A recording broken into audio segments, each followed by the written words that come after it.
بسم اللہ الرحمن الرحیم۔ میں عموماً جب کتابوں سے تھوڑا بہت شغف ہے تو کتابیں جب میں پڑھتا ہوں تو کبھی کبھی شاعری کی طرف بہت دماغ جاتا ہے، اور شاعری کو دونوں پرسپیکٹیو میں دیکھتا ہوں، اسلام کے پرسپیکٹیو میں بھی دیکھتا ہوں اور مجاز کے پرسپیکٹیو میں بھی دیکھتا ہوں۔ میں سمجھتا ہوں کہ مجاز کی شاعری بھی الٹیمیٹلی آپ کو لیڈ کرتی ہے حقیقی شاعری کی طرف، اور جتنے بھی شعراء ہیں، جب کسی معاشرے میں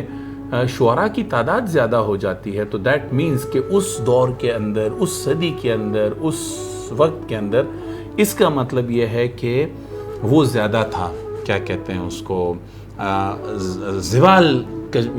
شکار زیادہ تھا وہ معاشرہ۔ آپ اٹھا کے دیکھ لیجئے 16ویں صدی میں یورپ میں جب رینائسانس نہیں ہوا تھا، نشاط ثانیہ، یا پھر بر صغیر کے اندر دیکھ لیجئے جب بھی مسائل 1857 کے بعد جب مسائل خراب ہوئے،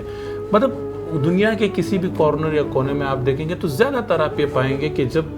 شاعروں کی تعداد زیادہ ہو جاتی ہے کسی معاشرے میں تو اس کا مطلب ہے اس وقت حساسیت زیادہ ہو گئی ہے، معاشرے میں لوگوں کو انصاف نہیں مل رہا، معاشرے میں لوگوں کو برابری نہیں مل رہی، معاشرے میں جنڈر جو ایک ڈسکریمنیشن ہے وہ زیادہ ہو گئی ہے، ہراسمنٹ زیادہ ہو گئی ہے، وحشت زیادہ ہو گئی ہے، تحفظ زندگی ختم ہو چکا ہے، تو وہاں پہ پھر شعراء پیدا ہوتے ہیں۔ تو شعراء سے یاد آیا کہ ایک شاعر ہیں جو 60s 50s 70s میں بہت مشہور تھے، آج دن تک ان کے اشعار یا ان کے کلام یا ان کی نظمیں یا ان کی غزلیں جو ہیں وہ بڑے بڑے جو غزل گو ہیں انہوں نے گائی ہیں، پڑھی ہیں نظمیں ان کی۔ ہوا کچھ یوں کہ کسی نے ان کو کہا مشاعرے میں کان میں کہ آپ کے کوئی جو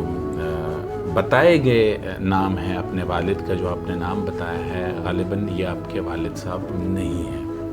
اس طرح کی کوئی بات ان کے بارے میں ہوئی تو انہوں نے اس بات کو بہت زیادہ دل پہ لیا اور پتہ کرایا اور بڑے ڈپریس ہو گئے کہ اگر میں جن والد صاحب کی شناخت سے پہچانا جاتا ہوں، اگر یہ میرے والد نہیں ہیں تو میرے والد کون ہیں؟ تو بہرحال وہ تحقیق تو انہوں نے کی یا نہیں کی، لیکن وہ اس بات سے دل برداشتہ ہو گئے اور خوش لباسی چھوڑ دی، آہستہ آہستہ مشاعروں میں آنا چھوڑ دیا، پھر کچھ نشہ آور چیزوں میں مبتلا ہو گئے اور حساسیت اور جمالیاتی حسن اور اجمال اور معنویت اور مادیت کی چیزوں کو محسوس کرتے ہوئے شعر تو پڑھتے گئے۔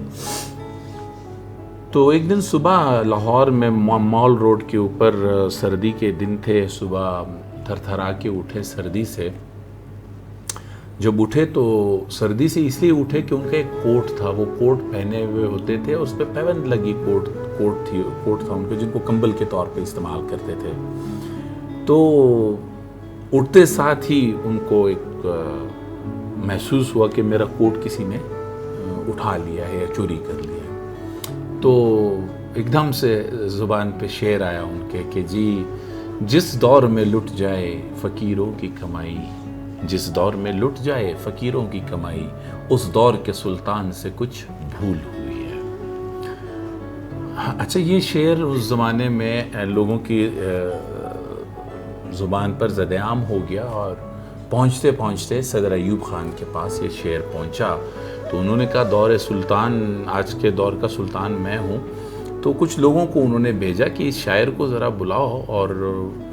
پتہ کرواؤ کہ یہ شاعر نے کیوں کہا کہ جس دور میں لٹ جائے فقیروں کی کمائی، یعنی اس فقیر کی تو وہی کمائی تھی، کوٹ تھا، اس دور کے سلطان سے کچھ بھول ہوئی ہے۔ اگر میں سلطان ہوں تو مجھ سے کیا بھول ہوئی ہے؟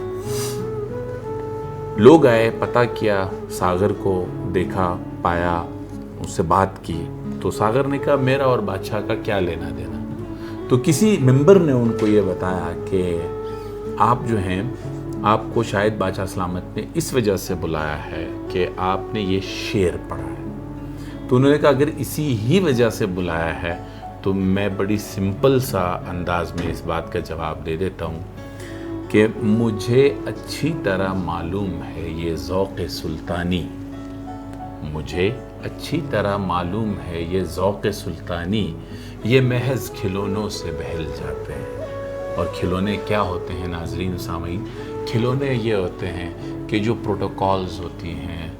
جو فلیگ راڈز ہوتے ہیں،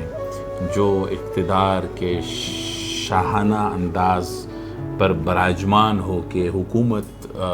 عوام کے پیسوں کے اوپر ان کی ایک کلبنگ کر دی جاتی ہے، ان کو ڈسٹنگوشڈ کر دیا جاتا ہے اور انہیں ان تمام آسائشوں کی عادت دلوا دی جاتی ہے جن کی ان کو پہلے عادت نہیں ہوتی. یہ وہ بھول ہے جو اس دوران میں اقتدار کرتے ہوئے ان سے ہو جاتی ہے اور جس کی وجہ سے بہت سے مسائل پھر پرابلم لیتے ہیں. انفارچونیٹلی ہمارے جو ایریا ہے سری لنکا سے پاکستان تک یہ بھی اسی طرح کی بھول کا اور اسی طرح کی آسائشوں کا عادی ہے. اور آسائشوں کا عادی جب انسان ہو جاتا ہے اور وہ بھی کسی کے پیسے کے اوپر، عوام کے پیسے کے اوپر بغیر محنت کیے، تو اس میں پھر چوری بھی ہوتی ہے، ڈاکہ بھی ہوتا ہے، ہوس بھی ہوتی ہے، لالچ بھی ہوتی ہے. انسانیت سے بالاتر ہو کے آپ تمام کام کرتے ہیں. اللہ تعالیٰ ہمیں کتاب دوستی، کتاب سے محبت کرنے، کتاب سے تاریخ کا سبق حاصل کرنے اور حالات حاضرہ پہ اس نظر رکھنے کی اور اپنے جو ہمارے آنے والی جنریشن ہے ان کو ایجوکیٹ کرنے کی اللہ تعالیٰ ہمیں توفیق دے کہ ہمارے آنے والے دن اچھے ہو جائیں. Thank you very much.